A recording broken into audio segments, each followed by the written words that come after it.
A lot of people don't know, if you have a cordless phone at home, that may be the biggest transmitter of microwaves in your household. Um, so those things go 24/7 just while it's in its headset. And you can take a meter and just listen to that. And a lot of people don't realize this. In Europe, they actually have a different version of the DECT phone. They're called DECT. That's the cordless phone you probably have at home, where a lot of the ones in Europe will turn off and it's only going when you're using it. I don't know why the ones here go 24/7. But when I realized that, one of the first things I did is just got a regular corded phone plugged into the wall.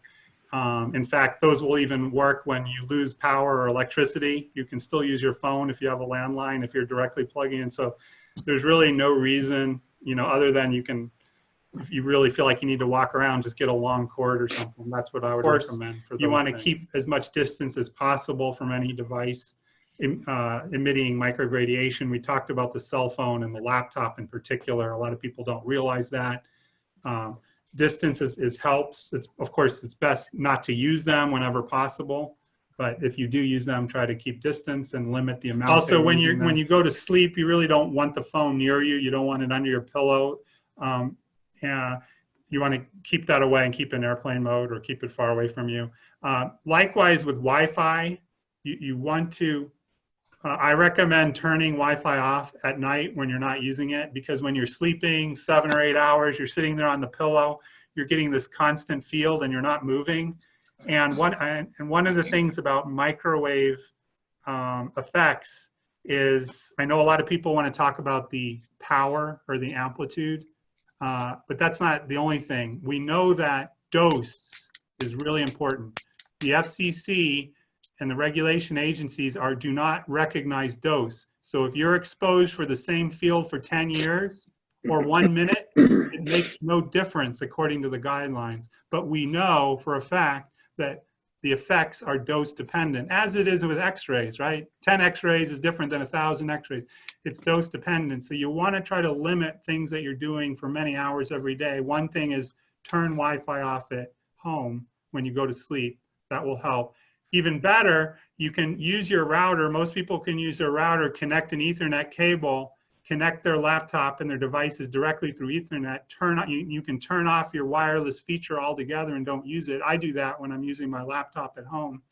And there are videos and ways you can do your whole house, so you don't have to ever need Wi-Fi, even though you still have a router. You're just turning off your wireless function. So that's often the best. And some of you might want to look into that.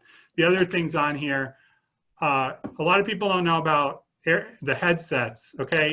Perhaps the worst thing you can do is use AirPods or Bluetooth devices at all, but the devices that go inside your ear, those are microwave transmitters, 2.4 gigahertz usually. So just like all the other devices, you're coupling them inside your ear. It creates a dipole right in the middle of your brain.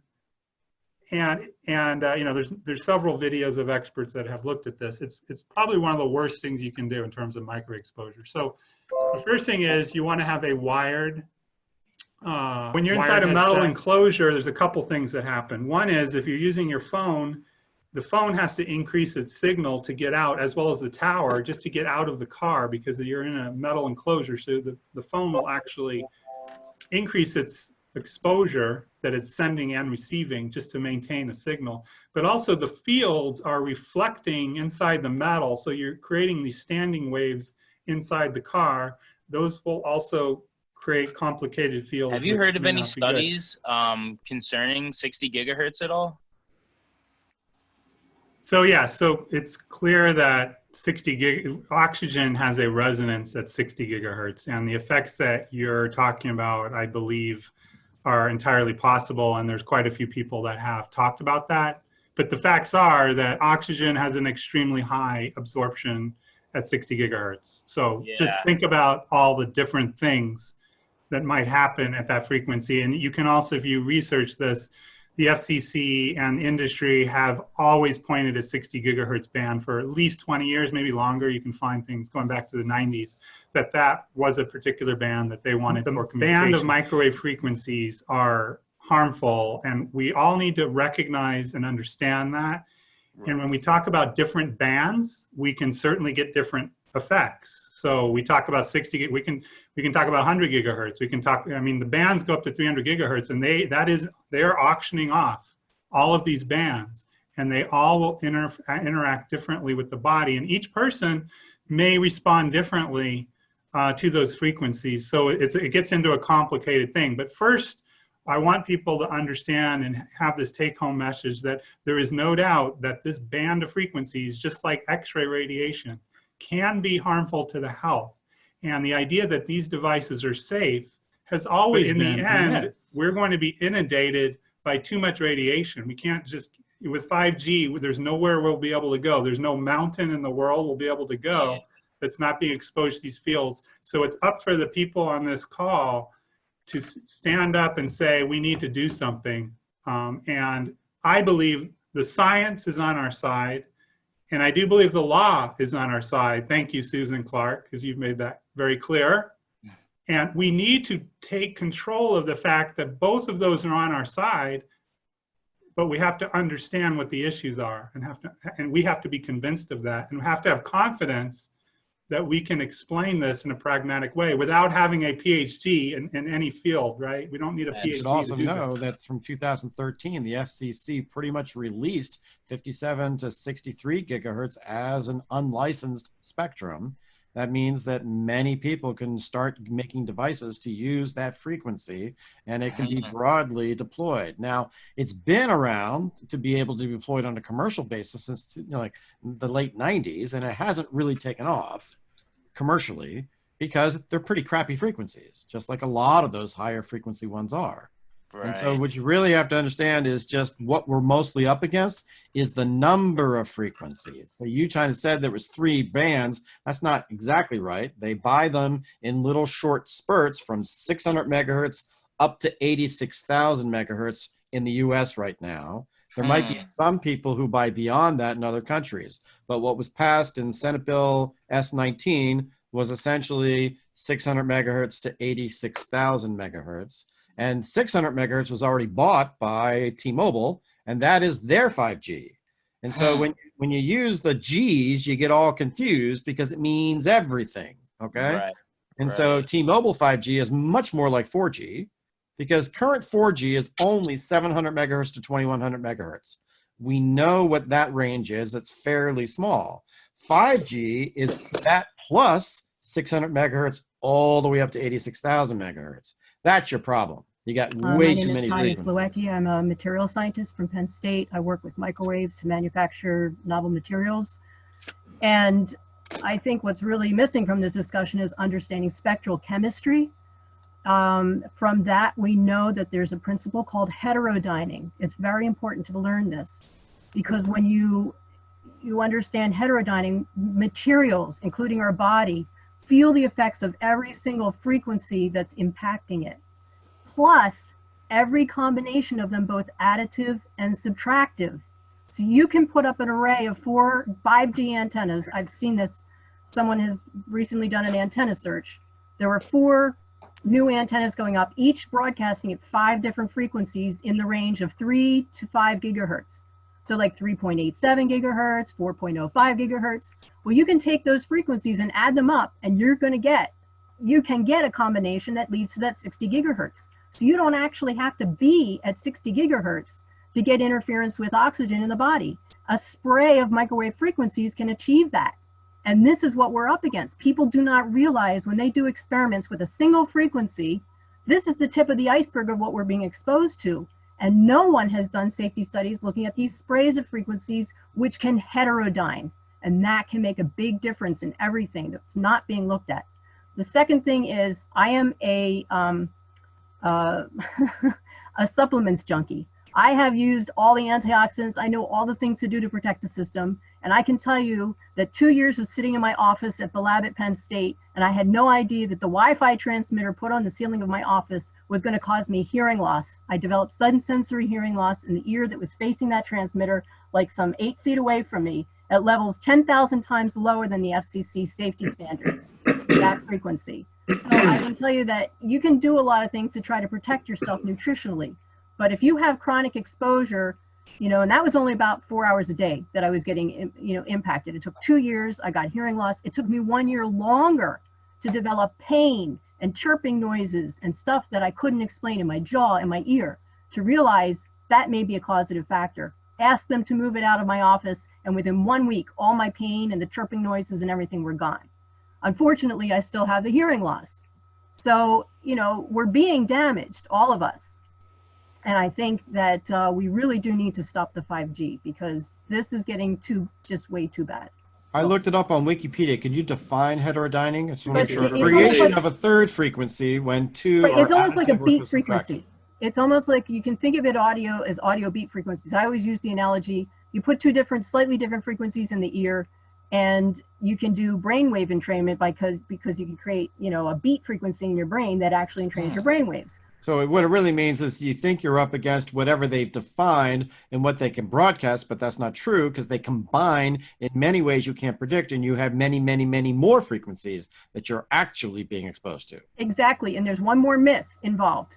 And that is that the other experts in this field that will rally against you, which we're dealing with smart meters in Pennsylvania here, is that they'll say, oh, that's only if they're coherent microwaves. Now, coherent would be like a laser. All of the waveforms add up and just are in phase. That's not true. That would, and it's not true. They can be incoherent, just like sunlight. Sunlight comes in at all different phases and everything like that, and have, you know, photosynthesis takes place without being coherent. So the same thing is, microwaves are impacting our body. They don't have to be coherent to have detrimental effects on us. Well, your comment, Tanya, was coherent, and their dribble and propaganda is incoherent. All right. That's how it works. Yeah, well, let's see. So you'd have to, if you want microwatts, which is what I showed, what I show microwatts per meter squared. Yes. So the upper limit would be 1,000 on this scale, and I'm at In 0.01. contrast, I have a meter here called a Safe and Sound Pro 2. I'm sitting at 0.25 microwatts per meter squared. So Oh, I'm so in you a got very much less. fortunate place. See, Okay. I don't think I get much smaller than this anywhere in Tucson. Okay. Well, it is possible, and there are communities that have You it know, this low something to still. remember is that these meters generally go up to 8 gigahertz. You know, that's really the upper range for most of these, 8 gigahertz. So you're talking about 4G. So if there are things going on above 10 gigahertz, we don't have any portable meter to detect that. You would need several $1,000s in equipment. And, you know, that's not practical to simply even know if these transmitters When you cross beams, you got scalar fields. It gets way more complicated in ways that we probably don't even understand. But just think of the overlapping here. So you're at a football game with 100,000 people, and they're all on their devices. Think of the kind of fields that are being generated. They're not recognized. They're not even being considered for safety in any way. At Glasgow here, see how they're arranged and their interference patterns as they've been modeled.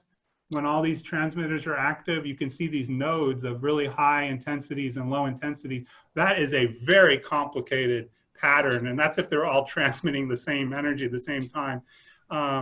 And I know a lot of people have been talking about Glasgow in particular because this image has been available in the kind of beam pattern, and you can model these and kind of understand these, but it's not even part of a conversation.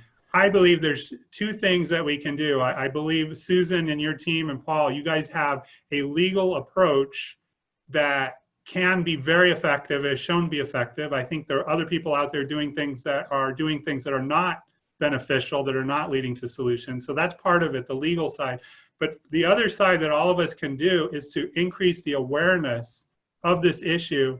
And as I think about this, you know, from last week to this week, when I did this with Arizona about a week ago, I really think the parents should be the targets of any campaign to make people aware. Because remember, it's the children that are most vulnerable, and they're being most exposed all day, every day to these fields.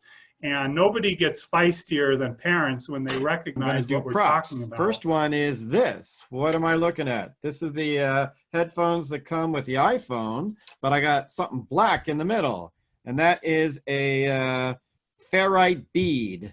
All right. And so that actually helps a lot, believe it or not. And so I don't use headphones often, but that ferrite bead stops a lot coming up the wire. It just sucks out all this extra stuff. So ferrite beads are cheap. You can buy them for like 50 cents a piece and put them on any headphone thing that you got, whether it's air tube or not. Second thing is, if you don't have a cordless phone and you want to go back to a corded phone, well, you can tell that I kind of like blue. My wife picked up one of these recently, and it's a nice blue to match my hat. And I actually used this today to make a call. It actually still works. So, but the cord is the important part. You got to have one of those and make this a local decision. Big data through fiber optic cable, small data for calls. And once you cap the power of what they're allowed to put on a pole, that means they can't do all of the frequencies. They're going to have to pick and choose which frequencies will provide 4-inch antennas, power supplies that are more like this size than the size of 28 and then you just say, hey, we're all fine with big data. You got the fiber optic here anyway. We'll take that directly to our homes for video and gaming and streaming, but we're going to take calls only. But you know what it takes to make a phone call is 0.002 microwatts per meter squared to get 5 bars on your cell phone. That is the truth. Your town can get hip and smart and say, we're not prohibiting service. We will allow telecommunications service from the poles. But hey, when you do it, you got to bring back a small antenna and just a little bit of power.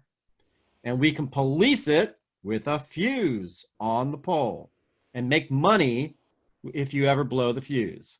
There are good things you can do at the local level, even though you might have a crappy state law or bad FCC regulations. You still have the ability at the local level to limit this stuff. And this is just simply looking at an industry that is a mature industry that doesn't yet have decent safety regulation. It's like we're back in the 1960s allowing 100,000 deaths per year on the highway, but we then said, no, we can do better. A little book came out, Unsafe at Any Speed. It was about the Corvair, but that led to the National Highway Transportation and Safety Act, which led to seatbelts and airbags and speed limits that lowered. And look at that. We saved a whole lot of lives. Regulating the power is just like that. Number 4, wiretech.com/VHP. That's for vertical, horizontal power. Vertical, horizontal power. If you haven't regulated all 3, you've done nothing. Well, why is that? I'm a wireless company. I have these people arguing about how far away should my antenna be. Should it be 200 feet? Should it be 500 feet? I don't know. We argue for 5 hours. We settle it 350. The wireless company doesn't care because all they have to do is turn up the power. You have to regulate the power. That's the only thing that will save you here because nobody's policing that power right now. And when it's time to police the power, do you want to pay a guy to run around with a meter and write up reports? Or do you want to go down to your hardware store and pick up a $5 fuse? That's your new sheriff in town. That's what will fix this. And then so once you put a $5 fuse that's in a lockbox owned and controlled by your city, now you're talking. Now you set up the 3 strikes and you're out program. 3 strikes and you're out program? What's that? Yep, we passed that at the same time. Sorry, wireless industry. We are serious about global warming here. We don't want energy inefficient with effective radiated power all over the place. No, we're cool about a little bit of power, and we're going to dial in the right fuse for the vertical, how many feet off the ground are you, and the horizontal, how many feet away from the houses are you, and that's how we're going to decide how much power you get. Here's your fuse. We're all set. Now, if you blow that fuse, we'll replace it a couple of times. We're cool with that. But you got to fill out a form down here at the counter. And the first time you do it, we're going to take $25,000 from you. Thank you very much. All right, we'll get out there in a couple of weeks. Oh, you can't do it right away? No, these are just ancillary. It's just for entertainment anyway. We're all getting emergency calls from the macro towers anyway. We don't really need these. So, yeah, a couple of weeks, we'll go out and replace it. And there we go. We replaced it. Don't do it again. So we come motoring along, and then another 3 months pass, and boom, they do it a second time. Oh, man, sorry to see you in here again. All right, fill out the form. Okay, here's $25,000. No, we need $50,000 this time. Really? Yep, that's what it is. 3 strikes and you're out. Hey, but don't do it again, because the next time you're out. All right, then. We'll get out there in 2 weeks and put the fuse in. Oh, you blew it a third time. Well, listen, I'm sorry. Now you're out. So what we're saying is you get to come down and you've lost your license. You can pick up your equipment if you want, or we'll take it down in 2 weeks and sell it in the open market. But this will cost you $100,000. So I'm a city. I just made $175,000 off the wireless industry, who makes $160 billion a year. I'm smart. What's that website again? That's scientists4wiretech.com/VHP for vertical horizontal power. Thank you very much. And there's your branding. So now you have every town being, hey, what are we? We're Bethlehem VHP. Really? Who are you? Oh, we're great. We're a group. We get together every once a week. Vertical, horizontal power. See, we're vertical during the day. We're horizontal at night. And we're powerful. We're fun. Come join us. What's this VHP thing all about? Well, it's about this wireless stuff. You see, you got to worry about how tall off the ground, how far away, and how much power. You got to do all three. Let's talk about it. VHP, VHP. That's the marketing end.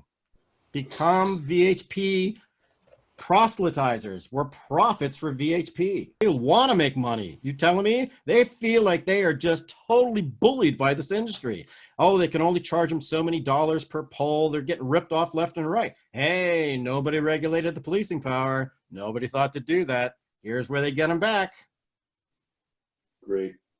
That's how you make your money back. That's what you do. Hey, we're not prohibiting service. We're asking you to behave in our town. Well, why is that? You know, when you get that wireless router at Best Buy, you're going to look at a little pamphlet and you're going to see that they capped the power of your wireless router. Well, why did they do that? So it wouldn't interfere with the neighbor or anything outside. All right. What did they cap it at? 0.1 watt. Well, why did they do that? Well, they knew that wouldn't exceed the microwave radiation guideline, and they knew it wouldn't put too much effective radiated power all over the place. Okay, well, what else does that pamphlet say? It says you can't take that wireless router and put it outside. Well, why is that? Because it will interfere with stuff outside. Huh. Let me see. If I put that Nighthawk router up on a pole and plugged in the power supply the size of my hand, what will happen? It'll go down the block a half a mile. It'll give you 5 bars on a cell phone, and everyone can make a call. Holy crap, we have a solution. There it is.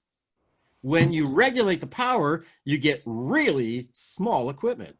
You don't have to stare at this ugly stuff anymore. You don't get big antennas anymore. You got small antennas. And you say, hey, if you're going to come into the neighborhood, we got to make that wireless installation be a good neighbor. I can have to be a good neighbor to my neighbor. I can't have any more than 0.1 watt. I'm as close to my neighbor as that pole is to me. We're going to cap that one the same way.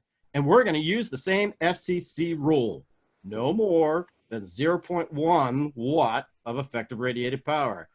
Oh, and you want to do all that video and gaming and all that stuff? No problem.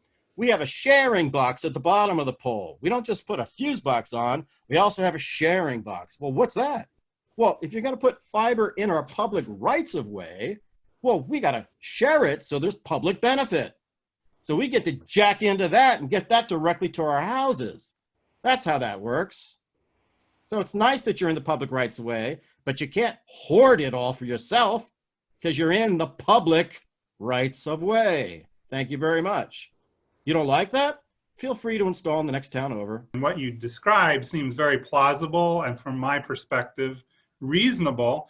One of the problems that we're seeing, though, this is one of the problems that I see, and I think Susan sees this, is that there's a lot of people that understand the health problems, but the solutions, people are all over the place and what they think the solution is, and it's really been a disservice to solving the problem because many more people are so overwhelmed with writing the FCC with this new thing. Let the FCC, they have this new thing, you probably say, this new questionnaire about what do you think the health effects above 100 gigahertz are? We want to hear from the public, whatever it is. People are sending emails, you got to email the FCC. Okay, so you're putting so much energy into something like that. You're looking at your state legislatures, you're writing letters, your people are wasting their time when they actually could be doing things like you're talking about and focusing their energy on a solution. So it's not just about educating the people that may not be familiar with this, but it's getting people to focus on real answers that could lead to a solution. How do you do that? Well, I'll be honest with you. We had a victory in California when we got a veto of our bad state bill. They tried to pass that in 2017, and we were able to convince the governor to veto it. But I didn't stop there. So the minute I was able to do that, I had a 6-month of full-time effort to hone the arguments. I went right into my local city and said, hey, this is a big deal. We just went to bat against the wireless industry for 6 months and we won. And we're not out of the woods yet because we got to do something here locally. So do you think we can get everybody in a room and talk about this and go first for the city staff? And we did. And we got the city attorney and the city manager and all those people in a room. And I brought in 3 experts. And we held court for about 90 minutes. That was all it took, believe it or not. We convinced them this was a real estate grab and a bad deal, and this wasn't going to turn out well for the city. So what they needed to do was figure out a way to thread the needle through what this TCA says and what we need to do locally and come up with a solution that wasn't prohibition of service, but did say you could keep them from certain places. And we got that passed in about 6 months.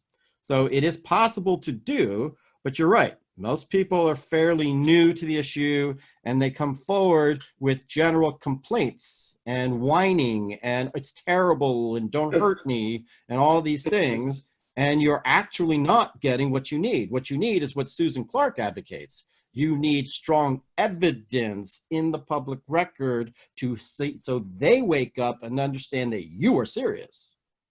And when you do that, it's not just the people, it's the other organizations, because people are latching on to these other groups that are not solving anything, and they're creating a problem. So to me, I see that as a major problem. It's these other groups that are representing the Stop 5G for whatever reason, whether. Well, you should know that I was on the radio just yesterday with Doug Wood from 5G Crisis. And so we kind of went through things. And when he would come back out and say something that was a little sloppy or a little weak, I would correct him and give him some better language to turn it into something stronger. To our credit, we did a side-by-side comparison between his 5G basics page and what we would do to improve it. And he used that advice to improve it. So that happened this week. Okay, now, that's great. we're going to go after the rest of his pages and we're going to actually get them up to speed. So then when people copy and paste and go forward with it, then they're at least saying things accurately, right?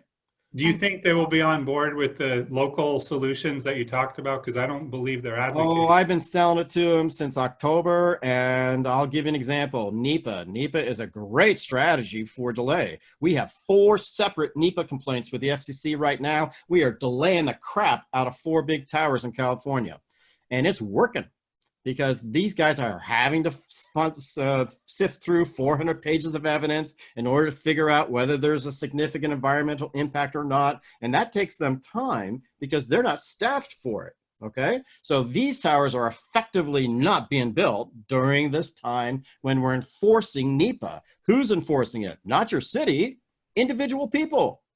We're the ones putting these complaints in. I went to Doug. I said, Doug, announce this to the world. This is a big idea. He went out on a Tuesday and changed his tune by Thursday.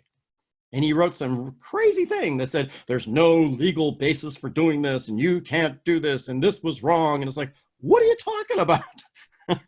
I went in and I got 3 FCC attorneys on the phone with me for half an hour, myself and another attorney. And we went through the whole process. And we developed our NEPA strategies, also at sciencesforwiredtech.com.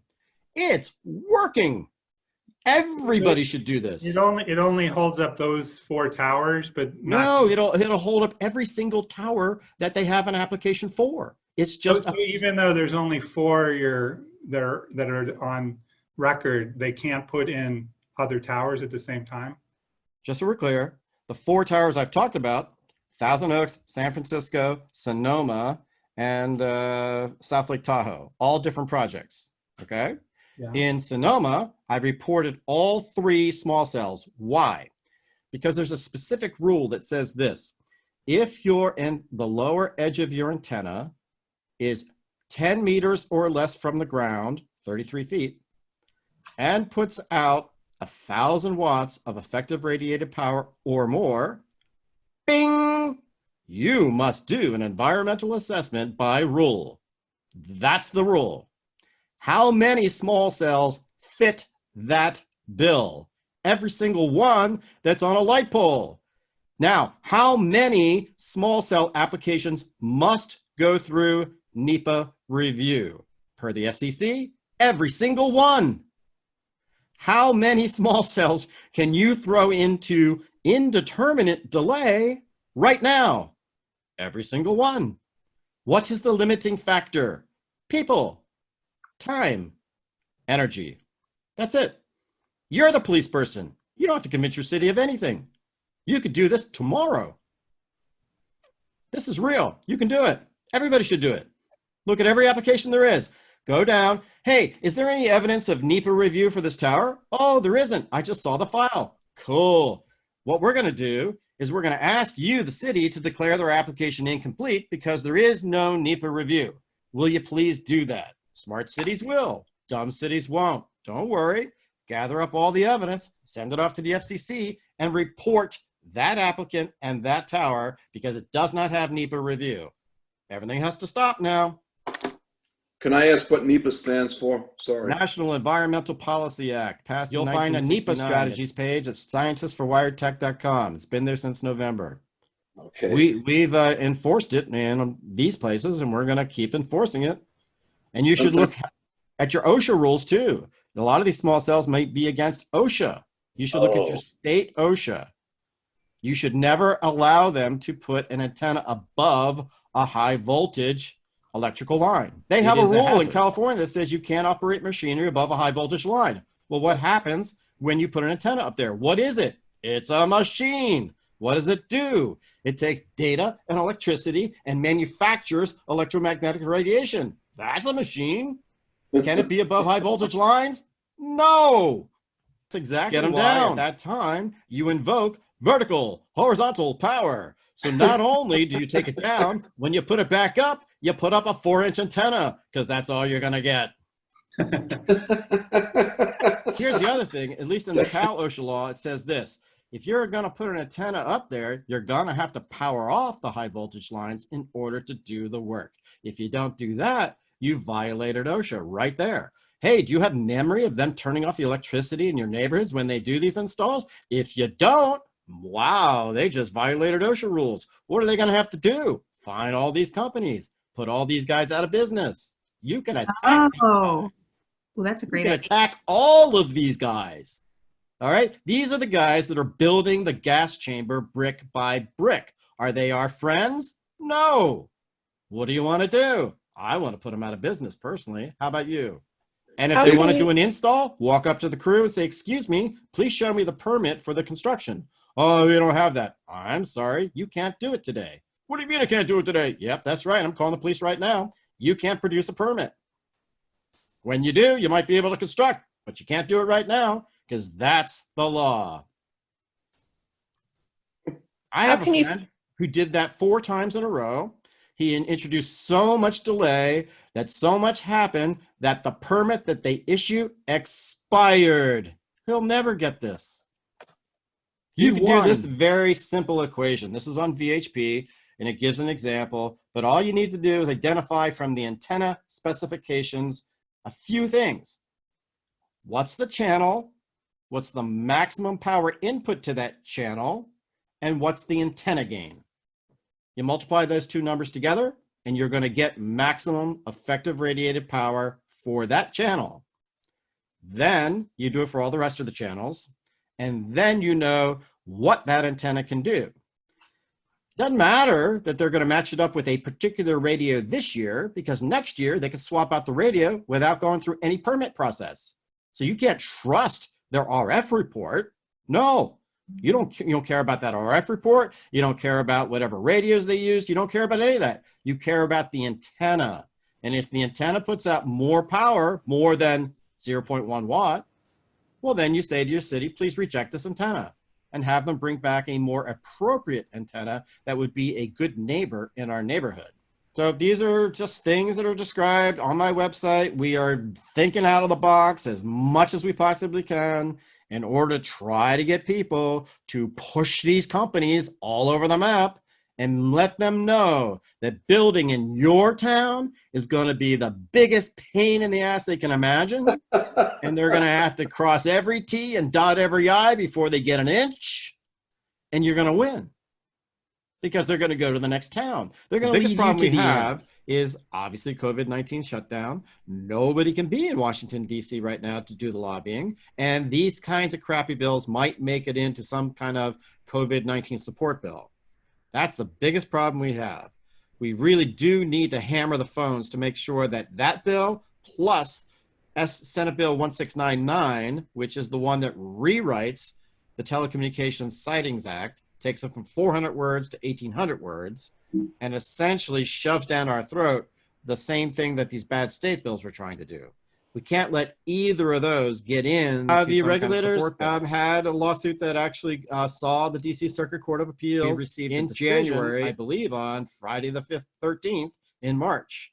And it came back that we got a clarification that they really wanted, okay? It is a little complicated in what they were arguing, but they were saying for sure that there's been cross subsidies from your state telecommunications utilities, those that provide landlines and most of your fiber optic. This cross subsidy goes from funds that are shifted over to a private wireless company. There's your problem. We are cross subsidizing and giving a bunch of money that is not in proportion to their activities. Think about it this way simply. Back in 2000, cell phones were just coming on board. Everybody had a landline, and some people had cell phones. So let's think about that cutting down 75-25. So 3/4 of the business from revenues basis was in landlines and long distance plans, and 25% of the business from a revenue basis was in cell phones. So what they did is they split the costs by the same proportions, 75-25. So if you had 75% of the revenue, you paid 75% of the costs. That would all seem fair. What they did is they froze that separations agreement. So 20 years later, what has happened? People drop landlines and they just use their cell phone more and more and more. So today, the revenues are 75% cell phones and only 25% landlines. But the costs are still paid 75% landlines. So that's really what's going on. So they tried to address that and fix it. They didn't win enough to fix it, but they got a clarification from the judge. And he said, well, this is up to the states. That's what he said, that they don't have to go by the way the FCC did this. The states can do it any way they wish. That's what they can go after, state by state, utility commission by utility commission. Somebody has to have the money and the will and the desire to sue the utilities commission in order to force a change for stuff going forward. I don't know what's going to happen for the billions of dollars that they've already stolen. But we had paid in on our phone bills $5 to $7 a month from 1993 to the present, all the money that we ever needed to build out the fiber optic network. But what was it done? It was misappropriated and given to a private wireless company. That's what happened to all those billions of dollars. How many? Probably $100 billion. Will we ever get it back? I have no idea. Will we change this practice going forward in states where people are willing to sue? Do I think that's going to happen quickly? I do not. That's the have to have citizens that are got the money and the will and the time and the data to mount a case. Will you get the data? New York has the data. They required it every single year. Many other states stopped requiring the data. You're not in as a strong position in other states as you are in New York. Bruce is going to sue New York. It's going to happen. He'll do it. That's good. He even may make some money out of this. That's good too. Is this a national solution? No. We are there. That's public conduit lawsuit is under the jurisdiction of our city. It's always been. Nobody can take ownership of what's in the public conduit. Sorry, we're going to pass a local law that keeps that from happening. Now that we have ownership over it, now we're going to charge the wires companies for access to the fiber that's in our public conduit. Oh, you don't want us to do that? Well, then you're going to have to put your fiber elsewhere. Where else do you want to put your fiber? This is not your private fiber. It's within our jurisdiction in the public conduit or on the public poles. Hey, you got to play ball with us. You can't put fiber in without our permit. We're setting the terms of that. And you know what? It's an even rule and a fair rule, and we're not being discriminatory at all. Everybody has to come forward and pay us for the use of the fiber. That's the way it goes in Bethlehem, Pennsylvania, in Lancaster, Pennsylvania, in Leola, Pennsylvania. Because we're not dumb. We know you got a lot of money. We want because some of it. You have the benefit of a local government. And these FCC regulations do not take away the ability for you to pass local laws. It only takes away a few things, and that's about prohibition of service. What kind of service? Telecommunications service. That's a different kind of service than internet video engagement. And nowhere in these regulations do you do it for microwave radiation reasons, and nowhere do you do it for health reasons, because those are the key words that invite the lawsuit. You do it in terms of effective radiated power reasons, for energy efficiency reasons, for green environment reasons, because there's no lawsuits about those. There's no stuff to argue about those. That is the chessboard they haven't played on yet. They're all defensed on the chessboard of microwave radiation. They got all the moves down. Get off that board. You can do the same thing for your damn smart meter. You can say, love that.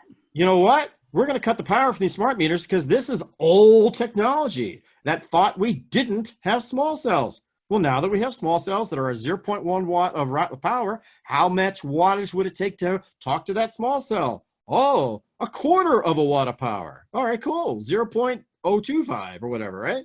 So you cut them way down. You cut everything down because you don't need this amount of power coming out of these things. You could still communicate. You could still achieve your goals. You could still be there. You just don't have to do it at that amount of power. The biggest problem with your smart meter is it's just dumb technology. It's a mesh network. Okay? It's trying to say, hey, I got some data. I'm going to pass it on to you. I'm going to pass it on to you. I'm going to pass it on to you. And they chatter all day long for the purpose of sending 6 data transmissions. What could they do? We have a local law that says when it's time to have a data transmission, your piece of equipment must wake up, send its data, and then fall asleep. And you get to do that 6 times a day.